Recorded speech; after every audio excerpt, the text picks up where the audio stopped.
dal leen ak jàmm ñu koy tàqan ñi yéenekaay xëyndoo tàmbale ko Le Soleil yéenekaay mi di kaat ci 15e sommet bu OCI ca Banjul naka yéenekaay bi ne xew-xew boobu am na waaye naka président de la république moo fa yëkkati kàddu doon avocat cause palestinienne naka lay xew sa Palestine naka yéenekaay bi ne président de la république moom naka wax na ca indi nañ jàppale bi nga xamante ni moom la am ci réew mi la mu bëgg rek moo di ñu bàyyi leen tout tranquille ñu dund ndax ci askan wi la bokk te dañoo war a dund naka loolu naka yéenekaay bi ne Bassirou Diomaye Faye taxaw na ca ba doon avocat naka réewum Palestine grande ligne yi nga xamante ni jot na koo fasalti boobee déclaration yéenekaay bi moo ngi xëy di ko dikkaat ñu dikkaat ci leneen te lii quotidien gérance nag du chantier naval bu Sénégal ndekkate li ñu toog di wax yëpp ak jafe-jafe dong moo fa dal dee laxasu ubbil yéenekaay bi ana lan moo tax autorités yi naka bëggatuñu portugais yi ñoo koy gérer booba ak léegi yéenekaay bi def na 25 ans yoo xamante ni si souffrance dëgg lañ ci dal dee dund bu ñu sukkandikoo naka ci liggéeykat yam ne naka régime bi bëgg nañu def ab appel d'offre boo xamante ni si dafay am kujje ndax itam portugais yi nañu nekkee foofee naka jaaduwul jekkul naka ndax di noot liggéeykat yi rek yéenekaay bi di xëy na koo fasal ñu fasal leneen te moom bëgg na fi ñu tooni marine nationale ñu intégré leen ci conseil d'administration bu SIRN naka su ko defee naka jafe-jafe yooyu mun fee doon léeboon ak lupeen li fi doon agut léeboon ak lupeen moo di njuuj njaaj ñi ak rapport yi nga xamante ni si jot naa fësal ay léexoor yoo xamante ni ba nëgëri naka moo ngi wéy nag yéenekaay bi de Libération dikkaat na si subvention yi nga xamante ni versé nañ ko agence naka CMU waaye itam organisation mutualiste yi ak prestataire de santé diggante 2017 ak 2019 yéenekaay bi ne juróomi milliards ak lu topp yoo xamante ni si dal nañ ko fuux naka yóbbu ko te amul benn traçabilité kenn xamul fu mu jaar gaay yéene ka fintoon yi rawale nañ ko ñu rawale leneen dem ci bés bi le jour naka ak nouvelle ville de Thiès pire que Mbourkat yéenekaay bi ne raakale nañ lépp nag mbooleem li nga xamante ne si tegoon nañ ko fi suuf gaay mëq nañ ko ubbil yéenekaay bi de bés bi le jour nee na bés ni ki tey Idrissa Seck homme aux 13 hectares qui avait suscité la colère à Diomaye liste yi nga xamante ni si moo di personnel di ñu am ci mbir moomee nag yéenekaay bi moo ngi xëy di ko nettali nee na Cheikh Oumar Anne am na ci mbir ma Pape Diop am na ci mbir mi Youssou Ndour am na ca Amy Ndiaye Gniby am na ca Antoine Diome am na ca Daouda Diome am na ca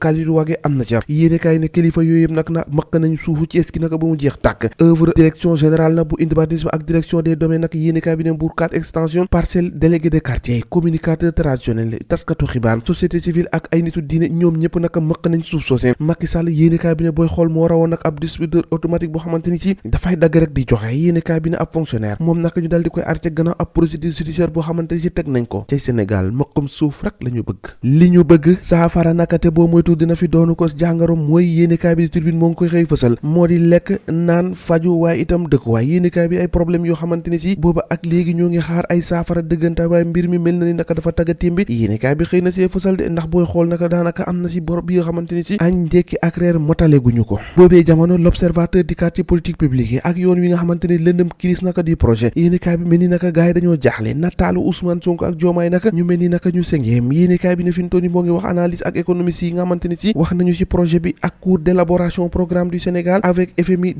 2023-2026 yéenekaay bi ne booy xool continuité dañuy wéyal rek projet bi nga xamante ni si mooy PAP 3 ñu wéyal yéenekaay bi naka yem ci les échos yéenekaay bi di kat ci expression claire naka ak option bi nga xamante ni panafricain ak souverainiste yéenekaay bi di Pastef ñamu privilégié moo di ay partenaire am Petit Sida ak Maladjon yi ndax yéenekaay bi moo ngi xëy di wax ab tournée boo xamante ne si danañ ko tàmbalee ca Guinée Conakry ca Mali ca Burkina Faso ak ca Niger yéenekaay bi ne ab délégation insoumise français naka composé de lu yow na kaka war a jiite di Jean-Luc Mélenchon naka ñoo ngi koy xaaran ci Dakar ni ki 14 mai jàpp fukki fan ak juróom-ñett ci weeru mai Ousmane Sonko la mu wax ci biir yéenekaay bi nee na incha allahu rabbi suñu mission daanu ko réussir laas yéenekaay dikkaat ci leneen te moo di PDS législative yi nga xamante ni wax nañ ko ne fintoon yi daanu ko amal ñoom nag kañu dal dee tabaat moo di Karim Wade ay PDS kañ la ñuy tàqale ko Karim Wade jeexale ak wàllum tàggat yaram wax suñu lamb yéenekaay yi li ñuy lamb yéenekaay naka dikkaat na ci performance ak jéego bi nga xamante ni ci l'expérience face à la jeunesse daal dina ko def ni kiy démb moom ama seen naka daal dinaa freiné ki nga xamante ni si moo di doomu duubalees ji di Sa Thiès gannaaw naka fintoon ni raafale na waa kër duubalees Balla Gaye ñaari yoon jàpp mag daan rakk yéenekaay bi ne ëmb seen fintoon naka fa ko ñoom kaay doon séento jëmu fa de ndax wane na démb digg ak njàmbaarte boo xamante ni si tax na ba mu jàpp Sa Thiès naka wal bit gang dal di koy daan ci suuf mbir yaa ngoog ñoo ko déggandoo jàngeen jëf ba ëllëg